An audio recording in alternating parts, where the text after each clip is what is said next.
Man, y'all need to start tuning in to the YouTube channel, The Bengals Genius Show. Shaking Jake. More moves than a rattlesnake. Now, those of you who remember will remember. Referring to good old Jeff Blake. That's the last time I was this excited about a backup quarterback. Jake Browning turning the world on its head. And this whole team has went above and beyond my expectations with Jake Browning at the lead. And it's been great. They've averaged 34 points the last 2 games, which is incredible. He's just played fantastic, and when you really look at the numbers, the interesting thing is the coaching staff deserves huge credit during this little mini run here. Zach Taylor, Callahan, they have been on the money with the play calling.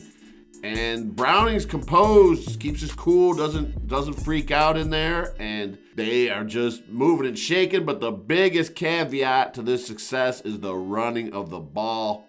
Specifically, getting Chase Brown involved. The guy is explosive. My man was running 22 miles per hour, which is second only to DK Metcalf this year in clocked game speed. Dude's flying like a road runner. So it's all lining up. It's in front of us, and we control our own fate. It's pretty incredible, really. And I'm so glad. I'm so relieved. Look. I'm a lunatic. Obviously, I'm a lunatic. Obviously, I got problems here, okay? I got a Bengal problem. So, yeah, when Joe Burrow goes down, do I overreact when we don't beat Pittsburgh? Of course I overreacted. I'm an emotional guy. What do you want from me? By the way, I'm watching the Monday Night Football tonight, and everyone in the stands going like this. Oh. I don't care. It doesn't offend me. But I know those of you out there who are so sensitive about everything. Is this offensive to Italians? No, I'm just asking.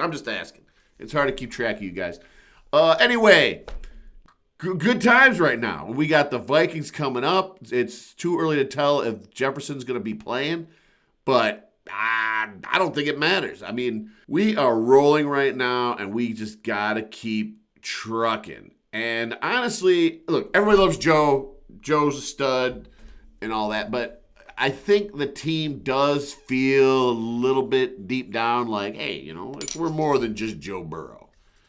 Natural feeling, it's okay. It's okay how you feel, just how you express how you feel, okay?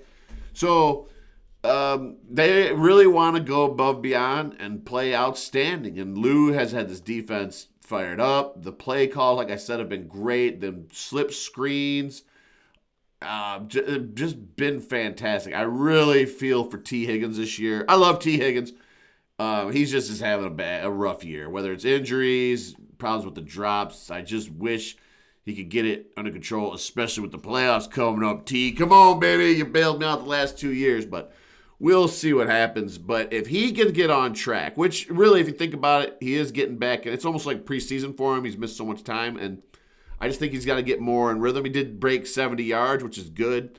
So let's just keep building on that and just see where this all goes. So around the division, Joe Flacco and the Browns, they've won, which is a little surprising. But they're a tough team, as we know.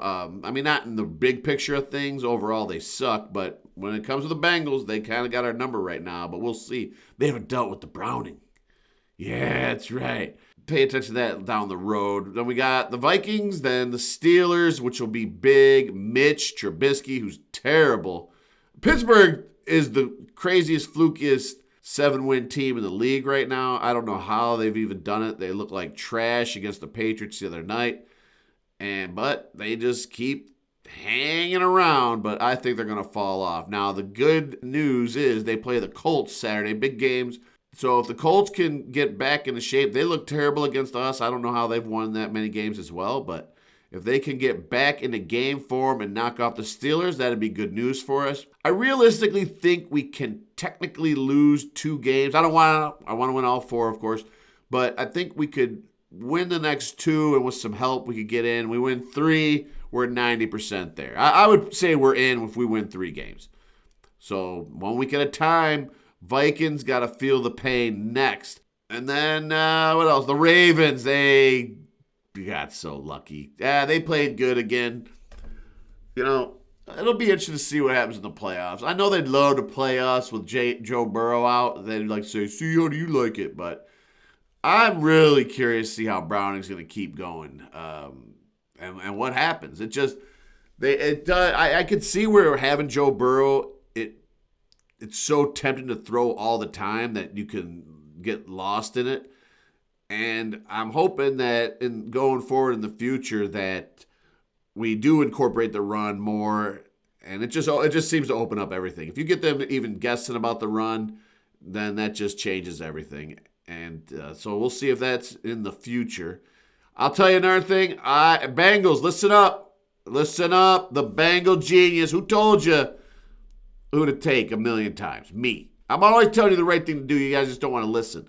Call Ndamukong Suh. Bring him in for a workout. The guy might be the perfect addition. I still say we need a inside interior pass rush, and Suh for a playoff push would be perfect. And you know he's always for sale around this time of year. Do it. Bring him in. Doesn't hurt. Come on, we got the money. Let's do it.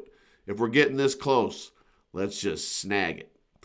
What would happen if we win the Super Bowl with Jake Browning? Oh, boy. Oh, boy. I got to look more into what happened with Nick Foles and Carson Wentz. But, hey, Joe's our boy. We're keeping Joe. But, you know, I know there's guys out there that are upset that the Bengals were winning because of the draft and all that. Man, listen, you got to remember, I made a beautiful, 'twas the Cincinnati Bengal Christmas. And the point of this beautiful epic is that I'm explaining to you how bad it was when the Bengals weren't good. And I think some of you guys may have not been around for this or forgotten it, but the lost 90s. So you see from where we were to where we are now. And that's why I like having this run. It was exciting. When Jake Browning came out Monday night and won that game, it just kind of renewed my hope because I felt hopeless, to be honest with you. And to see us coming out, and I was just thinking back to those days. Shoot, it wasn't just a few years ago we were looking for that first playoff win. Now we're all spoiled to be like, oh, playoff win. Come on, man. We want the Super Bowl win. Of course, we want the Super Bowl win, but I'm just saying, remember how it felt to just get back into the playoffs after all those years. I remember when Marvin Lewis came in, and we were like knocking on the door. He got there in 2003, and finally in 2005, we made it to the playoffs. But it was so long from then. It was like 91 all the way to 2005. And that's what it kind of felt like. It really did jumpstart this season and gave us renewed hope.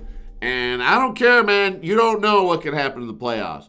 One play, one game at a time. And the Bengals are loaded. We're loaded from top to bottom. Special team, defense, offense. We can run it. The offensive line is playing spectacular. So you just never know. I'll take the Super Bowl any which way I can get it. So, all right, that's it. Be sure to subscribe and watch me on the Twitter machine and also on TikTok where I busted Start tuning in to the YouTube channel, The Bengals Bengals Genius Show.